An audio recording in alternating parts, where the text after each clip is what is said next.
चुनाव में जो आमने सामने हार जीत जाते थे वो एक मंच में नहीं मिलते थे, और ये हमारे संघर्ष का ही परिणाम है कि हारे हुए जीते हुए सारे सरपंच पंचायत समिति के मेंबर एक जगह बैठे मिलते हैं। इससे ज्यादा खुशी की बात राजस्थान की नहीं होती। भाई भाईजान जी को मैं इस बात का धन्यवाद दूंगा कि आपने मुझे आमंत्रित किया। और पालोड़ गांव के अंदर सबसे पहले रूपाराम जी हम 2014 के अंदर आए थे और आपने उस समय भी सहयोग किया। तेजा जी का बड़ा मंदिर इस गांव के अंदर बनाया और लोकसभा चुनाव के अंदर भी एकतरफा मतदान करके आपने इस इलाके से भारी मदद करी। बहुत बड़ा ऋण आप सब लोगों का है और उस ऋण को उतारने का पूरा प्रयास करूंगा। मेरे छोटे भाई चेतन रूडी जी, चेतन जी के साथ बैठता हूँ मैं जब रूपाराम जी की याद आ जाती, क्योंकि रूपाराम जी और हमने बड़ी लड़ाई जिले को बचाने के लिए लंबी लड़ाई लड़ी थी। साथ साथ अलग अलग पार्टियों में होते हुए भी हमेशा एक दूसरे की भावनाओं को समझते थे। और 2003 से 8 के दरमियान आपको पता है जब राजस्थान में वसुंधरा के समय अपराध सर चढ़ के बोलता था तो सड़कों पे हनुमान बेनीवाल, रूपाराम रूडी सड़कों पे संघर्ष करते थे।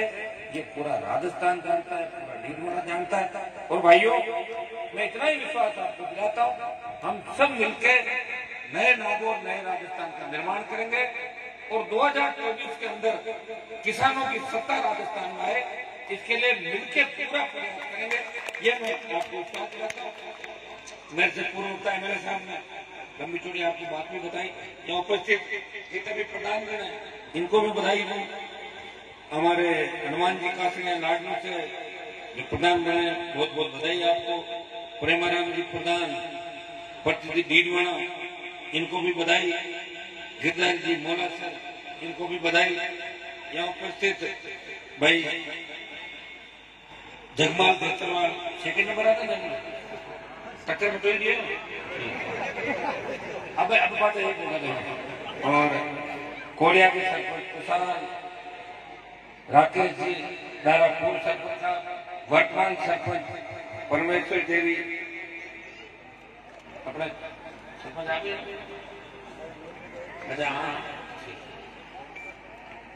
रामस्वरूप जी दारा, धर्माराम जी दारा, रामदेव जी, जगदीश जी, चैनाराम दारा, सभी दारा परिवार और पालोड़ के आसपास के इलाके के पधारे मौजूद बुजुर्गों, नौजवान साथियों और बहुत बड़ी तादाद के अंदर, क्योंकि आने में हमें देरी होगी, मातृशक्ति, माताएं, बहनें और प्यारे बच्चे, ये निश्चित है कि अब जो लड़ाई होगी देश के अंदर उसमें जितना नौजवानों का योगदान देगा इस देश के बदलाव में, उतना भी मातृशक्ति का योगदान देगा। छोटे भाई भगत सिंह की भूमिका में हम लड़ेंगे और ये झांसी की रानी बनके इस भ्रष्टाचार का खात्मा आने वाले समय के अंदर देश और प्रदेश के अंदर हमारी माताएं बहनें करेगी। ये नागौर अगर हमारे पुराने नेता चाहते, चेतन जी बता रहे थे कि नहर के पानी के लिए रूपाराम जी ने बहुत लंबी लड़ाई लड़ी, इसमें कोई दो राय नहीं। मैं भी उस समय विधानसभा के अंदर बैठा करता था 8 से 13, तब लड़ाई चलती थी। हम भी चाहते थे कि हमारे इलाके के अंदर पानी आए। रूपाराम जी रोज डीडवाना और तीनों चारों जो आपके पंचायत थे इनमें पानी के लिए संघर्ष करते थे। राजस्थान की सरकार के साथ साथ दिल्ली की सरकार को भी इसके अंदर प्रधानमंत्री प्रत्येक जल नल जो योजना है उसमें से जो भी स्टेट का हिस्सा है उसको पूरा लाके पहले नागौर के गांव गांव ढाणी ढाणी पीने का मीठा पानी पहुंचाएंगे। ये आपको विश्वास दिलाते हैं। और मैं तो डीडवाना के लोगों को कहना चाहता हूँ, भाई एमएलए साहब आपके स्टेट के अंदर बैठे हैं, मैं दिल्ली में हूँ, अभी तो मैं दिल्ली से लड़ लिया और सड़क पे आ गया, आपको पता दिल्ली वालों से भी लड़ लिया था। जब आवश्यकता पड़ी देश के किसानों को, जवानों को, तब हनुमान बेनीवाल ने फिर एक बार ठोकर मारी और देश के किसानों के साथ सड़क पर बैठा। देश का एकमात्र सांसद है तो सड़क पर भी बैठा है, संघर्ष भी कर रहा है और लोकसभा के अंदर भी मोदी जी को ये एहसास करा रहा है कि कोई किसान का बेटा है जो मेरे सामने बैठा हुआ है, मुझे ललकार रहा है। ये ललकार नागौर के सांसद ने किसान कौम का इस संकट को, तीनों कृषि बिलों को वापस देने की मांग को बार बार दोहराई। मैं आपको विश्वास दिलाता हूं कि तीनों कृषि बिल देश की सरकार को वापस लेने पड़ेंगे। भाइयों, हमें इस चीज का भी ध्यान रखना है कि जिन मुद्दों को लेकर हमने बड़ा संघर्ष किया, राजस्थान के होकर रैलियां करी वसुंधरा के समय, स्टेट हाईवे टोल फ्री हुए, मुफ्त बिजली की घोषणा हुई। चेतन जी को मैं कहना चाहूंगा कि आप भी सरकार के अंदर बैठे, मुख्यमंत्री से बात करें, हम भी प्रयास करेंगे कि राजस्थान की सरकार पे दबाव पड़े और किसानों को मुफ्त बिजली अगर राजस्थान के अंदर मिल जाती है तो कोई बहुत बड़ा रेवेन्यू का लॉस नहीं होगा। 7 से 8 हजार करोड़ रुपए फ्री बिजली अगर किसानों को मिले, इतना पैसा सरकार को अतिरिक्त व्यय में जुटाना पड़ेगा और घरेलू उपभोक्ताओं को आदि करना बिजली उत्पादन के अंदर। राजस्थान विंड एनर्जी और सोलर एनर्जी के अंदर जो बिजली का उत्पादन कर रहे हैं, निश्चित रूप से आने वाले 5 साल में राजस्थान 1 नंबर की ओर बढ़ेगा। तब यहाँ का किसान और यहाँ का रहने वाला हर व्यक्ति बिजली पे अपना अधिकार मांगेगा। बिजली हमारी है, हमें फ्री बिजली दो और घरेलू उपभोक्ताओं को आधी बिजली। इसको लेकर संघर्ष करेंगे, लेकिन अभी हमारी लड़ाई दिल्ली से है और अभी एक बार किसान को उनका मान सम्मान बचाने के लिए कितनी जंग लड़नी पड़े, तीनों बिल वापिस कराएंगे। और दिल्ली के अंदर आपने देखा होगा कि मैं जब एनडीए के साथ था तभी मेरे भाषण जो होते थे लोकसभा के अंदर, उसमें 2-3 मुद्दे में जरूर उठाता था। स्वामीनाथन आयोग की रिपोर्ट लागू करो, संपूर्ण कर्जा माफ करो देश के किसानों। जब धन्ना सेठों का लाखों करोड़ का कर्जा दिल्ली की सरकारों ने 17 साल में माफ किया, तो देश के किसान का भी पूरा कर्जा माफ करो। ये मांग मैंने हमेशा एनडीए के अंदर भी उठाई। तब मुझे बीजेपी के कई नेता कहते थे कि आप जिस हिसाब से मांग उठा रहे हो उसे लगता नहीं ज्यादा दिन हमारे साथ रहोगे। और मैं धीरे धीरे उठाते उठाते बाहर आ गया और मैंने ये भी मांग करी। तब यह राजस्थान सरकार में 1-2 मेरे विरोधी मंत्री कहते थे कि हनुमान जी तो दिल्ली जाके कर्ज माफी और टोल मुक्ति की बात भूल गए। हनुमान बेनीवाल ने प्रदेश के अंदर टोल मुक्ति की बात करी थी और देश की सबसे बड़ी पंचायत के अंदर कहा कि पूरे देश का टोल माफ होना चाहिए। जब पेट्रोल डीजल से सेस से पैसा लेते हो, रोड टैक्स लेते हो, तो टोल टैक्स किस बात का? तब गडकरी जी ने खड़े होकर कहा टोल माफ नहीं होगा। मैंने कहा मत करो, मेरे हाथ में कलम आएगी तो कर दूंगा और ताकत लगाऊंगा टोल फ्री देश करवाने की। तो भाइयों, मैं तो उस समय भी जब सरकार के साथ कभी लड़ रहा था, सरकार से अलग हो गया, लोकसभा की कमेटियों को इस्तीफा दिया। जब मुझे लगा कि हनुमान बेनीवाल अगर एनडीए छोड़ देगा तो देश में किसान आंदोलन को बल मिलेगा, तो एक झटके के अंदर एनडीए छोड़ के और आपके साथ सड़क पे आ गया। ऐसा सांसद आपको नहीं मिलेगा। जब ट्रैक्टर रैली हुई थी देश के अंदर, मैं तो 70 किलोमीटर ट्रैक्टर चला के ले गया, देखा था आपने वीडियो? हाँ, देखा था। तो ट्रैक्टर चला के ले गया, कई लोग कहते हैं ऐसे ही ट्रैक्टर में बैठे चला थोड़ी पाएंगे। ट्रैक्टर चला के ले गया और मानेसर पे जो हमारा प्रदर्शन था, दुर्भाग्य से कहा कि कोई घटनाएं जो हिंसक हुई, बाकी किसान आंदोलन अहिंसात्मक तरीके से देश के अंदर चला। और ये दुर्भाग्य हमारे नेताओं का जो दिल्ली में बैठे आज 400 के करीब किसान सांसद है देश की सबसे बड़ी पंचायत के अंदर, लेकिन वो खड़े होकर ये भी नहीं कह सकते कि प्रधानमंत्री जी जिद छोड़ो, किसानों की बात मानो। वो किसान के बैठे वोट किसान के नाम से लेके जाते हैं, लेकिन लोकसभा में जाने के बाद भूल जाते हैं कि किसान के वोट लेके आए। वो फिर कह रहे हैं कि मोदी जी की वजह से आए या दूसरे की वजह से आए। ये इसलिए ये तकलीफ हम लोगों को पड़ती है। लेकिन मैं आपको विश्वास दिलाता हूँ कि नागौर के ऊपर पूरे देश की नजरें हैं, तो पूरे देश के नौजवान और किसान इस नागौर पर नजरें गड़ाए बैठे। आप देखिए वीर तेजाजी महाराज का जयकारा पहले राजस्थान की विधानसभा के अंदर 2008, 13, 18 के अंदर, और उसके बाद लोकसभा के अंदर मैंने वीर तेजाजी महाराज के जयकार से शुरुआत करी थी। तब साउथ के कई सांसदों ने पूछा था कि तेजाजी महाराज कौन थे? मैंने कहा राजस्थान में तो तेजाजी महाराज ही थे, बाकी छोड़ो बात था। तो उनके समझ में आ गई तेजाजी महाराज एक शक्ति के प्रतीक थे।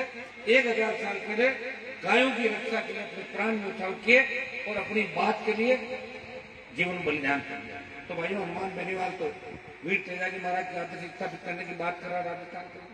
मुझे खुशी है कि पहला किसान का बेटा हूं, उसकी पार्टी बनाई राजस्थान में। मेरे से बड़े बड़े नेता हुए नागौर के। नागौर में तो कई नेता ऐसे हैं जिन्होंने 48 घंटे में 3 पार्टियां बदली। आप उठा के देना है क्या?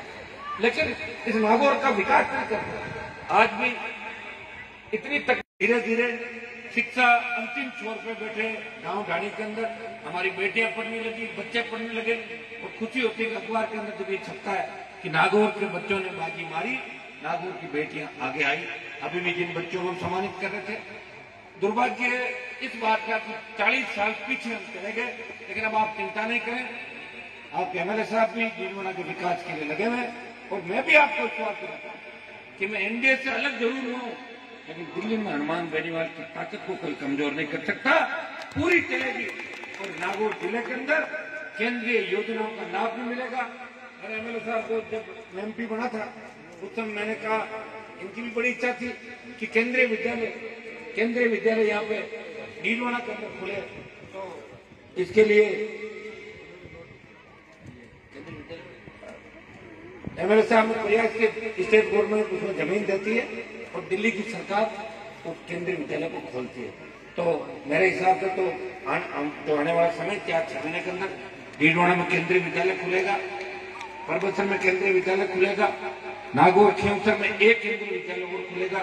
अभी पूरे जिले में एक ही केंद्रीय विद्यालय है और केंद्रीय विद्यालय में हमारे किसान के बेटे बेटियां पढ़ेंगे, तो पहली से लेकर लास्ट तक उच्च कोटि की हाईटेक पढ़ाई केंद्रीय विद्यालयों के अंदर होती है। ये नागौर जिले को नया तोहफा हम सब मिलकर देंगे। और क्योंकि डीडवाना बहुत बड़ा सहयोग हमेशा मेरे साथ रहा, इसलिए मैंने पहले ही एमएलए साहब को कहा कि डीडवाना में आप जमीन की व्यवस्था कराएं, दिल्ली से केंद्रीय विद्यालय में खुलवा दूंगा। मैं उनको धन्यवाद दूंगा, इन्होंने पीछा करके जमीन की व्यवस्था यहाँ पे करा दी है। जल्दी केंद्रीय विद्यालय खुलवाने के आदेश दिल्ली से जारी करा। अभी सड़कों की बात एमएलए साहब ने आपको बताई, प्रधानमंत्री ग्राम सड़क योजना के अंदर पहले जो सड़कें थी 216 किलोमीटर, वो टेक्निकल कारणों से निरस्त हो गई। अब की बार 216 से ज्यादा, करीब दुगनी की तादाद के अंदर सड़कें नागौर जिले के अंदर अपने लोकसभा क्षेत्र के अंदर आई है, जिसमें आपकी डीडवाना की एमएलए साहब ने पालोट वाली जो सड़क बताई है वो भी आ गई। और अब जो आगे और पालोट बड़ा गांव इस इलाके का, जो भी आप हमें लिख के दोगे, मैं भी पूरा प्रयास करूंगा। इनको भी स्टेट गवर्नमेंट अलग से बजट के अंदर मेरे हिसाब से इस बार सड़कें विधायकों को भी देगी, तो निश्चित रूप से हम सब मिलकर इस पालोट का, डीडवाना का, जो डाणिया सड़कों से बची हुई है, जो गांव सड़कों से बचे हुए बड़े गांव, वहां पे सड़कें निश्चित रूप से आपको बढ़ाएंगे। इतना विश्वास और आश्वासन मैं आपको देके जा रहा हूँ। जमीन सेंट्रल स्कूल की बतर अलॉट होगी, ये हम काम भी आपको। एक आपने सरपंच साहब ने दिया सीमा से, क्या है ये आपने दिया, ठीक है। एक एमएलए साहब को भेजना चाहिए, हम दोनों एमएलए साहब तो घने बनाओ, एक है बनाओ एमएलए साहब तो घने बनाओ। अरे मैं तो करूंगा ही करूंगा, प्रधान करो एमएलए साहब तो घने बनाओ, तो इंचार्ज तो प्रधान जी ज्यादा मदद करते हैं। फिर भी आपने जो मुझे काम किया, आप निश्चित ये काम कराएंगे। पालोट तो बताते ना, पालोट में अगले साल एक बार स्टेट गवर्नमेंट का इनका बजट 24 तारीख को जो पेश होगा, स्टेट गवर्नमेंट किस हिसाब की विधायक को जो शर्तें देगी, उसमें जो फिर कोई बचेगा, अगली बार जो प्रधानमंत्री ग्राम सड़क योजना, उसमें हम दोनों बैठ कर तय करेंगे कि कौन कौन से गाँव में किन सड़कों की आवश्यकता। आप निश्चित रहें, मैं अगर पालोट में आया हूँ तो काम 2-3 गुना करके जाऊंगा। इस इलाके के अंदर लंबे समय बाद चुनाव प्रचार में मैं आके गया था, लेकिन लंबे समय बाद डीडवाना के उस बड़े गांव को तेजाजी महाराज का मंदिर बना के आपने एक बड़ा मैसेज दिया था। उस समय लोकसभा चुनाव के दरमियान जब हर जगह में नहीं जा पाया, क्योंकि मैंने भी तो 25 सीट का वादा किया था कि मैं 25 जीतूंगा, तो मुझे 12-15 जगह बीजेपी के कई बदमाशों को जिताने के लिए जाना पड़ा, इसलिए मैं पूरा इलाके के अंदर नहीं आ पाया। तब पालोट के अंदर आप सबने कहा था कि साहब, मैंने कहा इधर उधर आप सारी मीटिंग हेलीकॉप्टर से कर लें, तो आपने हेलीकॉप्टर उतार दो। तो पालोट में हेलीकॉप्टर मैंने उतारा और आपने हेलीकॉप्टर की तरह मेरे को आगे रखा पूरे इलाके। जोरदार वोट आपने दिए और मेरे सामने वाली प्रत्याशी तो नागौर में आना ही भूल गई, मैं तो देखा ही नहीं 2 साल। मुझे लग रहा है अगले चुनाव में कोई दूसरा यात्रा दिख रहा है मुझे यहाँ।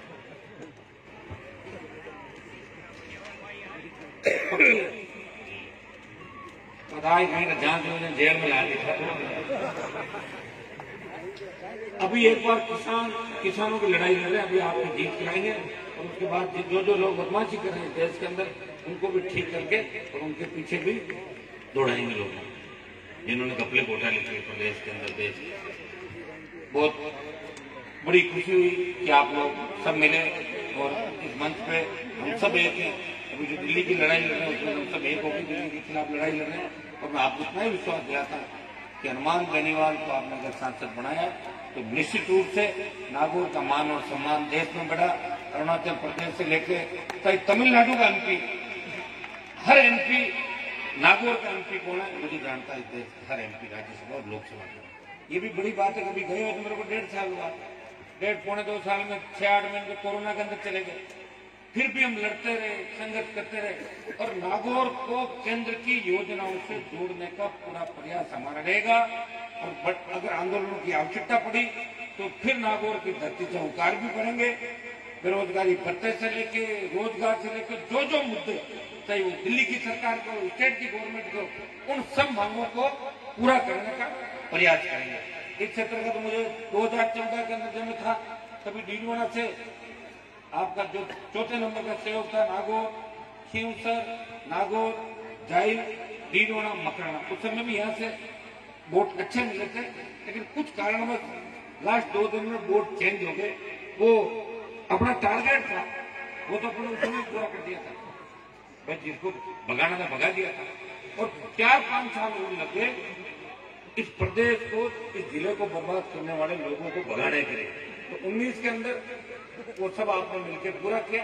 और मैं आपको इतना आश्वस्त करता हूँ कि मुझे जिले ने जितना दिया, चाहे मैं मंत्री बन जाता, कुछ भी बन जाता, एक राजस्थान के जवान और किसान का जो प्यार, प्रेम, आशीर्वाद हनुमान बेनीवाल को मिला, मुझे लगता है किसी यहाँ के बड़े से बड़े जो नेता हुए थे बड़ी बड़ी बातें करते थे।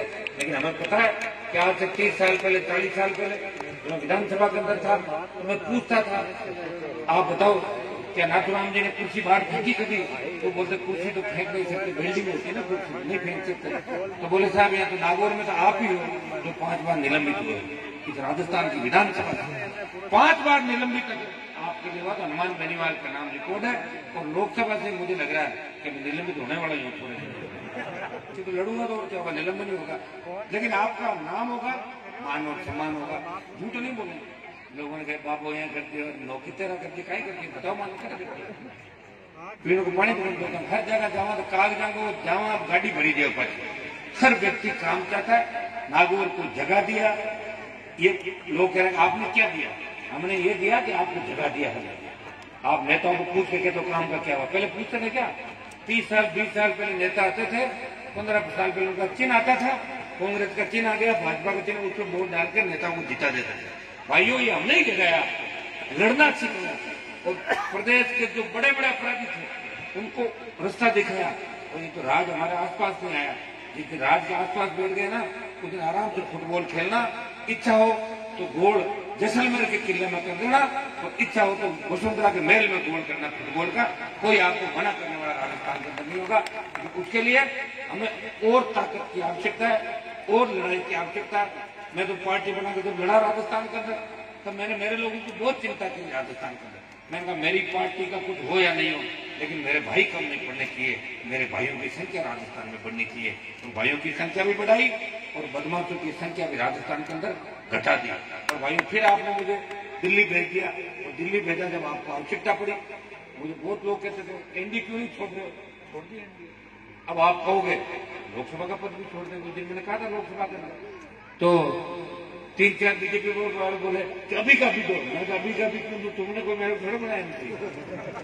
अगर तुम दे दो 16 में जो जीत के आए हो मेरे से 8-4-2 दे दो, मैं भी दे दूंगा। मैं हमने तुम्हें वोट दिलाए और तुमने भाई 2.5-3 लाख वोट दिलाए दिया नागौर के अंदर। और तुम्हें मोदी जी को प्रधानमंत्री बनाना तब मुझे वोट दिलाए। मेरे लिए तुम्हें अगर पता हनुमान को बन रहा तो कभी नहीं दिलाते। तो भाइयों वो तो गठबंधन था, गठजोड़ था। इस हाथ को और इस हाथ को 25-30 लाख दिला दिए, बदले में 2.5-3 लाख वोट ले लिए मैंने। मेरे उधार है वोट बीजेपी को, पहले वापिस दो मेरे जो उधार है वो मैंने उधार आपको तुमसे मांगी, दे नहीं पा रहे। मैं आपको इतना ही विश्वास दिलाता हूँ कि मिलकर लड़ेंगे, प्रयास करेंगे, इस क्षेत्र को विकास में आगे लेके आएंगे। और अब की बात तो देखो ये भगवान की कितनी बड़ी कृपा रही कि नागौर में कभी भी नाथुराम जी, रामनिवास जी के समय 8 तेजा जी के भक्त नहीं जीते। बता दो 52 से लेकर पहली बार हनुमान बेनीवाल की पुकार का परिणाम था कि एक जगह नौजवान कांग्रेस को वोट डाल रहा था, वही अगली जगह अपने रिश्तेदार से बीजेपी में डलवा रहा था और तीसरी जगह आरएलपी को वोट डाल रहा है। ये जो चेतना कोई नागौर में लाया, आपका भाई चेतना लाया, उसमें चेतन जी के पिताजी का भी बहुत बड़ा योगदान रहा, संघर्ष रहा। और मैं आपको विश्वास दिलाता हूँ कि मैं ये चाहता हूँ हम लोग आगे बढ़े, लेकिन जिस दिन सत्ता के शिखर पर 1 नंबर पर अपना कब्जा होगा, नंबर 2 और 3 से कोई समाज का भला नहीं होता, नंबर 1 सीएम आपका जिस दिन बनेगा, उस दिन इस प्रदेश के अंदर अलग ही मजा आप लोगों को आएगा। और सीएम बनाने के लिए हमारे मुस्लिम भाइयों को, यादव, गुर्जर, मीणा, जाट, तमाम वो मेघवाल, तमाम वो जाति जो आजादी से पहले हमारे साथ खड़ी थी 1900। मैं कई मेघवाल समाज के बुजुर्गों से बात करता हूँ, मैं कहता हूँ आप हमसे नाराज क्यों रहते हो? कह रहे साहब अब जो नए लड़के हैं वो ठीक नहीं है, या थोड़ा सुधार की और आवश्यकता है। वो पहले आप हमें पसंद क्यों करते थे? कि पहले आपको इसलिए पसंद करते थे कि सामंतों के खिलाफ, जागीरदारों के खिलाफ अगर लड़ाई किसी ने लड़ी तो जाट कौम ने राजस्थान के अंदर जागीरदारी प्रथा को अंत करने में सबसे महत्वपूर्ण भूमिका निभाई। और 52 के अंदर जब चुनाव था पहला, उस चुनाव के अंदर वो बोले कि हमें शेड्यूल कास्ट के भाइयों को, ओबीसी के भाइयों को उंगली पकड़ के अगर बूथ तक कोई लेके गया तो जाट बूथ तक लेके गया, तो जाट सबसे ज्यादा लड़ाई था। और चूंकि इन्होंने लड़ना छोड़ दिया और इनके नेताओं ने लड़ना छोड़ दिया, तो हमने कहा भाई हम हमारा अलग काम करेंगे, अब इनके साथ दे रहेंगे। तो भाइयों, लड़ाई का मतलब ये नहीं कि आपस में लड़ो, लड़ाई का मतलब ये है कि जो जहाँ बैठा है उसे अपने ईमान धर्म से वहां पे काम करना, प्रधान को प्रधान का काम करना, विधायक को विधायक का काम करना, और सांसद को सांसद का काम करना। मुझे तो बड़ी शर्म आती है, मेरे सामने जो कैंडिडेट आई 2009 के अंदर किस तरह परिवार पड़ा हुआ था सड़क पर, उनके घर पे कोई जाते भी नहीं थे, क्या इतिहास था उनका सब जानते हैं। उसको रूपाराम जी के कहने से फिर भी उसको लाकर 9 में MP बना के भेजा, और MP बनाने के बाद बीजेपी के लोगों ने हाथ मिला लिया, उनके साथ वो थाली में खाना खाती थी, तो वो कहती थी हनुमान और रूपाराम को मैं देखना नहीं था, तेरे देखने को थोड़ी होती तो पता नहीं क्या क्या देखना चाहती, सारा नहीं मिलेगा। तो भाइयों, हमने तो उसको भेज दिया और आगे आ जाना, तो स्कूल पढ़ा, जहाँ भी जरूरत होगी वो तो बैठे उनके बीच में। एक कुचरा के अंदर उनके गांव में एक टीचर नहीं रहता थे, वहां भी देखे सीसी रोड बनाया, वो देखते, दर्ज कराया, चालान हुआ, चलता रहेगा। मुकदमों का सही हो गए, मुकदमों को 50 के लगभग 48-50 5-7 तो पेंडिंग है, कब सरकार गिरफ्तार करने की बात कभी पता नहीं। लेकिन मुझे लगता है सरकार मुझे पकड़ेगी, तुम्हें पता है कि हनुमान को पकड़ भी लेंगे तो ज्यादा दिन जेल के अंदर रख नहीं पाएंगे। लाखों करोड़ों लोगों की दुआएं मेरे साथ है। मैं आपको विश्वास दिलाता हूँ, पालोट के अंदर ये धन्यवाद करूंगा, तेजा जी का मंदिर बना के बड़ी शुरुआत इस इलाके में पालोट गांव ने करी, बड़ा गांव है। और जब 14 के अंदर आया था तब से लेकर अभी बहुत बड़ा बदलाव, आपने अपनी सोच को बदल दिया। अब आपको ये बात समझ में आ गई असली लड़ाई हमारी कौन लड़ रहा है प्रदेश में, तो इसके लिए बहुत बहुत आपको धन्यवाद। पंचायत चुनाव के अंदर लड़ने के बाद भीलवाड़ा में तो फ्रेंडली मैच हुआ था, अभी पंचायत चुनाव के अंदर वापिस आप लोग एक जगह बैठ गए। देखिए, हमारा कोई ये नहीं था कि हम एक ही दिन में सारा कब्जा करें, पार्टियां बढ़ाई है, चुनाव भी लड़ना पड़ेंगे, अगर चुनाव नहीं लड़ेंगे तो लोग कहते हैं क्या हुआ हनुमान जी की पार्टी का, अब 4 उपचुनाव राजस्थान का, राष्ट्रीय लोकतांत्रिक पार्टी में लड़ेगी चुनाव। ये तो नहीं कहता कि 4 जीत जाएंगे, बीजेपी वाले कह हम 4 जीतेंगे, कांग्रेस वाले कह हम 4 जीतेंगे, दोनों लोग जीतेंगे, जीतेंगे दोनों, तो एक जीतेगा। तो मैं भी कह रहा हूँ 4 हम जीतेंगे राष्ट्रीय लोकतांत्रिक पार्टी, हम तो कह रहे हैं, पता लग जाएगा। तो भाइयों, इतना ही विश्वास आपको दिलाता हूँ कि नागौर का मान सम्मान देश में बढ़ाएंगे। आपकी जितनी भी समस्या है, नौजवानों की जो बेरोजगारी की समस्या है, किसानों की समस्या है, एक बार पीने का पानी हमारे गांव गांव ढाणी ढाणी आ जाए, उसके बाद खेत सिंचाई का पानी के लिए बड़ा आंदोलन राजस्थान की धरती से वापिस करेंगे। और अब दिल्ली को तो घेरना सीखे हम लोग, कुछ दिल्ली की तरफ किया 2-3 बार। ये नेशनल हाईवे जो कभी बंद नहीं हुआ था 70 साल के अंदर, ये हनुमान बेनीवाल की हुकार से एनएच बंद हो गया और 2 महीने से बंद पड़ा। हम किसी को परेशान करना नहीं चाहते, सर्विस रोड खुली है, लेकिन कहा ना कि राजस्थान में इस बिल का असर नहीं, भाजपा के लोग बोले, तो मैंने कहा असर तो आपको दिख जाएगा। और असर राजस्थान के जवानों और किसानों ने शाहजहांपुर बॉर्डर पर दिखाया। आपके एमएलए साहब भी बहुत बड़ी संख्या में लोगों को लेकर 2 बार उस बॉर्डर पे आए, और मैं तो लगातार बॉर्डर पर बैठा ही हूँ। और बॉर्डर के साथ साथ चूंकि मामला दिल्ली का है, तो दिल्ली की सरकार के अंदर लोकसभा में हमेशा किसानों की पैरवी करता हुआ आपका सांसद हमेशा नजर आएगा। इतना विश्वास आपको दिलाता हूँ। मैं मेरे लिए नहीं लड़ रहा हूँ, मैं आपके लिए लड़ रहा हूँ, मैं सत्ता पे आपका कब्जा चाहता हूँ। मैं देखना चाहता हूँ कि एक बार सत्ता के अंदर आने के बाद कई लोग हमें ये कहते हैं कि आप तो आपस में लड़ते रहते हो। मैंने कहा आपस में इसलिए लड़ते हैं क्योंकि हमने कभी सत्ता का सुख नहीं भोगा। जिस दिन सत्ता में आ जाएंगे तो आपस में लड़ना भी छोड़ देंगे और फिर सत्ता का आनंद लेंगे। तो भाइयों, अब सत्ता में आना है। बहुत सी जातियां प्रदेश के अंदर हमें अपना आइकन मानती है कि यही प्रदेश की स्थिति बदलेंगे, यही प्रदेश को तीसरी ताकत खड़ी करेंगे। तैयारी कर लो आप, आने वाला समय आपका। भारतीय जनता पार्टी का दिमाग कितना खराब हो गया। वहां अभी विपक्ष भारतीय जनता पार्टी है, लेकिन विधानसभा में किस मंत्री के खिलाफ बोलना नहीं बोलना आपस में तय करते थे। वह ये मंत्री तो हमारा है, इसके खिलाफ हम नहीं बोलेंगे। परिवहन घोटाला प्रताप सिंह के खिलाफ बोलना था, बीजेपी के नेताओं ने सांठगांठ कर एक भी उसके खिलाफ नहीं बोला। आरएलपी लग रही थी, तो विपक्ष की भूमिका भी यहाँ बीजेपी नहीं निभा रही। राजस्थान विपक्ष की भूमिका भी राष्ट्रीय लोकतांत्रिक पार्टी राजस्थान में निभा रही है, आम आदमी के लिए, गरीब आदमी के लिए, किसान के लिए। और मैं आपको विश्वास दिलाता हूँ कि कल मैं वसुंधरा के फोटो देख रहा था, जिसमें वो फोटो देख के एक बार तो कोई भी नहीं पहचान सकता, बहुत बुजुर्ग उसके अंदर मैडम लग रही थी। और एक फोटो और था जिसके अंदर कोई चिपके हुए दो जने थे उस फोटो के अंदर, वो भी चल रहा था फोटो। दो फोटो थे ना, वो दो फोटो, वो पता नहीं कोई विदेशी आदमी था।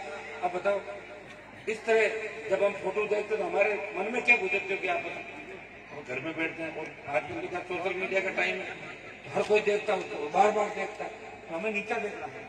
आज चाहे किसी पार्टी का नेता हो, वो अगर गलत अवस्था में पकड़ा जाए तो हमें नीचा देखना पड़ता है। यार नेताओं को बोले वो नेता तो ऐसे ही घूमते रहते हैं, तो नेता तो हम भी हैं, तो हमें भी नीचा देखना पड़ता है। हम तो प्रयास यही करते हैं कि भाई सही दिशा के अंदर चलो, सबको लेके चलो। और मैडम की 2 दिन से जो फोटो वायरल हो रही है उससे देख के मेरा तो दिमाग ही खराब हो रहा है। ये है क्या फोटो? वो फोटो जो 5 साल पहले आई, मेरे को पता नहीं वो कहां से निकाल के 2 दिन से चला रहे हैं। एक लड़का आपस में वो चिपक कर गए 2 जना, और एक फोटो है उसमें जिसमें 80-82 साल की लग रही है। हाँ, दफा खड़ा करने अपना काम पड़ेगा नहीं। आपको एक ही चीज का ध्यान रखना, वसुंधरा की काट की हांडी 2 बार 4 बार चली थी, उसने राजस्थान का तो दिमाग रखना ही नहीं, ठीक है ना। ने जितना बड़ा धोखा इस राजस्थान को दिया, जितना बड़ा धोखा इस राजस्थान को 36 कौम को दिया, गुजर मीणों को लड़ाया, जाटों को लड़ाया, तमाम जातियों को लड़ाया, एक जातीय द्वेषता का वातावरण राजस्थान के अंदर फैलाया। भाई मैं तो ये कहता हूँ, मेरा अशोक गहलोत से कोई झगड़ा नहीं था, झगड़ा इसी बात का था वसुंधरा खिलाफ कार्रवाई करें। मैं भाषणों में ये भी कहता हूँ कि मैं अगर सरकार के करीब भी बैठा तो वसुंधरा को गिरफ्तार कराऊंगा, कहीं कुछ भी हो जाए। और सत्ता में नहीं बैठा तो नहीं होगी गिरफ्तार। तो क्या कर सकते हैं बताओ? अभी तो जितनी ताकत है हमारी, उस ताकत से दुगनी ताकत हम लड़ाई लड़े और किसान आंदोलन को और मजबूती राजस्थान के अंदर हम देंगे।